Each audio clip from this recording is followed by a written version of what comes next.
Teško ga je samo gledati, pogotovo kad je sunce visoko na nebu. Mnogi su zato zaplivali.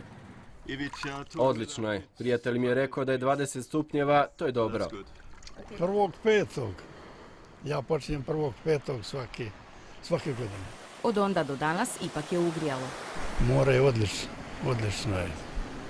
Toplo, svježe, ne toplo nego svježe, osvježavajuće. Uz lagani vjetar ugodno je i samo se sunčati. No nakon nekog vremena provedenog na suncu, ulazak u more dođe kao lijepo osvježenje. Super je hladno, ali super. Veoma je lijepo i jako dobro osvježenje.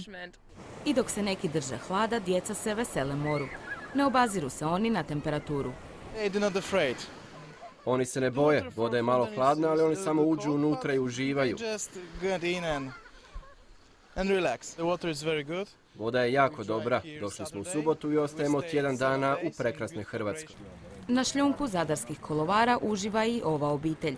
Sezonu kupanja odavno su otvorili. 7-8 puta. I dobro je.